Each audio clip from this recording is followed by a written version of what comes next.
The following video and continued growth of this channel are made possible by your support over on patreon.com/616entertainment. Sign up today at any level you choose and help bring these brand new projects to life. Or if you're looking for a brand new t-shirt, maybe stop by prowrestlingtees.com/616entertainment. I got you covered.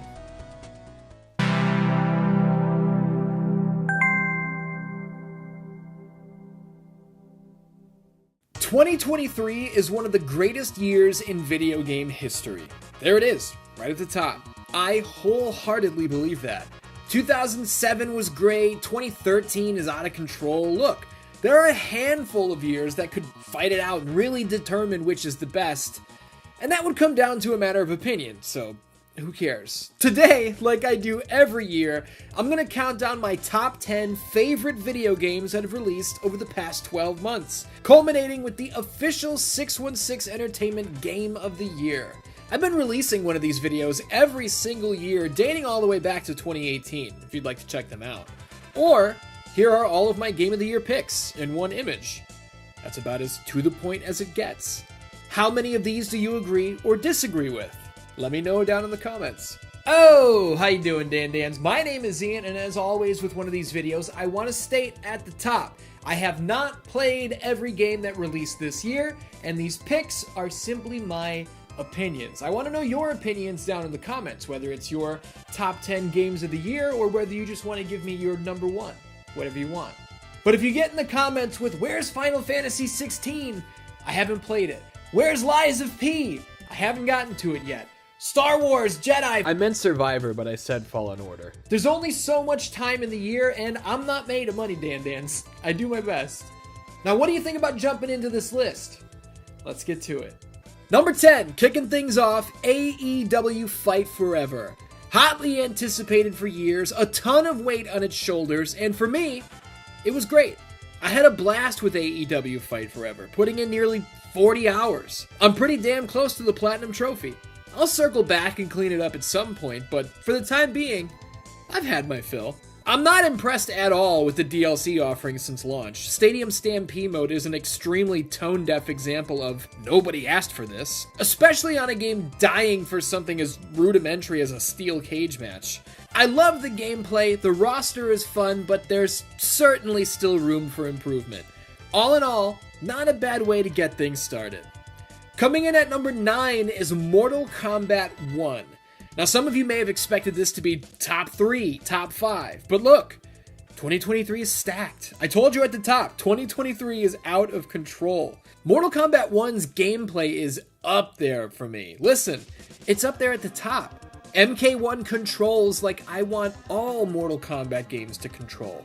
The fatalities are great, I had fun with the story even though it's not even close to what I wanted. For the love of God, please drop all of this timeline's bullshit. But my favorite aspect of the game are the new takes on the characters. Babyface Reptile with an actually interesting motivation. Baraka's a good guy now and he's fighting for his people. These are characters that have been relegated to the background forever, and it's about time that changes. Much like AEW Fight Forever, MK1's post-launch content has been largely abysmal, but hey, not everything about 2023 is awesome. 8 is great. Super Mario Bros. Wonder has been a really good time.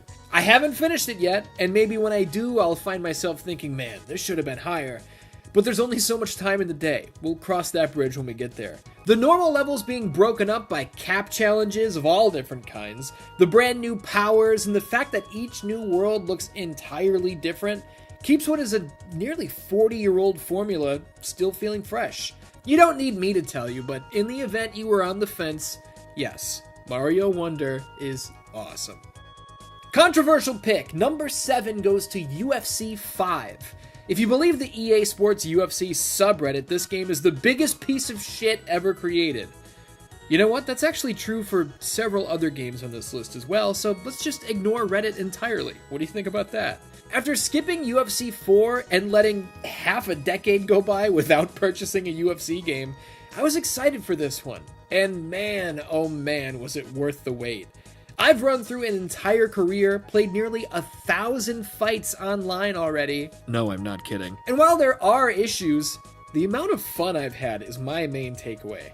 As I've stated in the past though, playing online sinks its claws into me. I need to have everything on my to-do list done for the day because there's no such thing as just sitting down for a couple fights.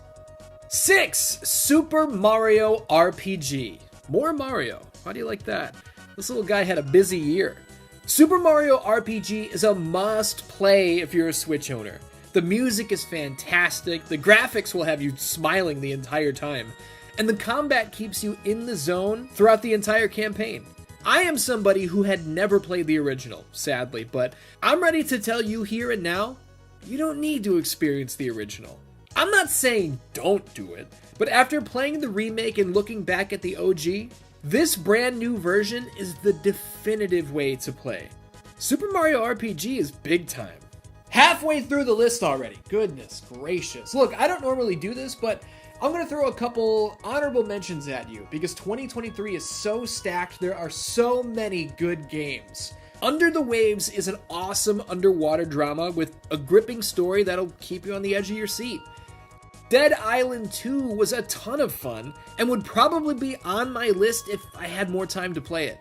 I didn't get near finishing the story, so that's still on the to-do list. Same deal for Sea of Stars, just the time got away from me, but I love what I've played so far. Make sure you check those out if they sound interesting to you. Now let's get back into the real deal and round this list out. The top 5 kicks off with Baldur's Gate 3. I was so extremely hesitant to buy this game based solely on the strategic combat.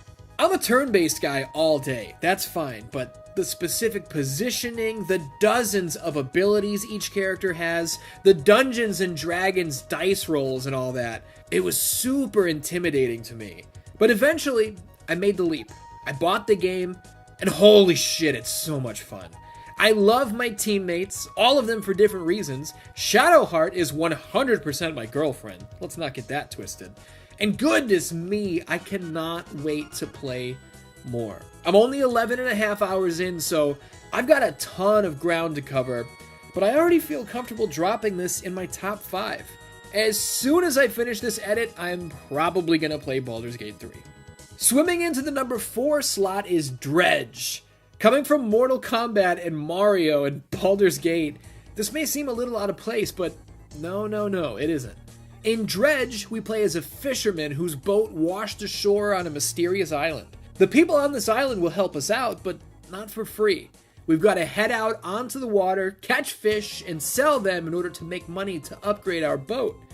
Things on this island, and by proxy, in these waters, are not what they seem. And I'm going to leave it at that. The less you know, the better. Dredge was a game I couldn't get enough of while I was playing it, and the big finish to the story did not leave me disappointed. Here in the 3 spot is the one and only Diablo 4. It's always tough when there's a sequel to one of your favorite games of all time. I adore Diablo 3. So I was worried 4 might not hit the spot, but it did. My wizard is hot as hell, she's fully engulfed in flame spells, and after sinking just short of 100 hours into this game already, I'm only just getting started. I really wasn't interested or concerned with the story at all, which may be disappointing to some, but I'm not playing Diablo for the story. I'm playing to kill monsters and chew bubblegum, and I'm all out of bubblegum. In the runner-up position, and what an honor that is in its own right, we are looking at Resident Evil 4. I've seen some consternation out there on the internet regarding the Game Awards and remakes, but look, I'm not the Game Awards, I don't care about the Game Awards, and I don't care if you think remakes should be disqualified. Resident Evil 4 Remake is an achievement. It's a spectacle of gore, the perfect representation of survival horror in 2023, and it's another game I can't wait to play all the way through again. The Separate Ways DLC dropping for just $10 is one of the best values in gaming you can find anywhere, and god damn, I have to play RE4 again. It's absolutely brilliant, and now I'm jonesing for it. We've reached the top of the mountain, Dan. 616 Entertainment's 2023 Game of the Year is Spider-Man 2. If you're surprised by this, so am I. I love Spider-Man. I'm a symbiote mark through and through, so Venom being the main villain had me looking forward to playing upon release, but holy shit. I'm not gonna lie, I wasn't counting down the days. For me, Spider-Man 2 was the ultimate in, yeah, I'll buy it. When does that come out? But once I started this one up, there was no putting it down. The amount of fun I had with Spider-Man 2 tops anything else that released all year. And that's why it gets the honors from me.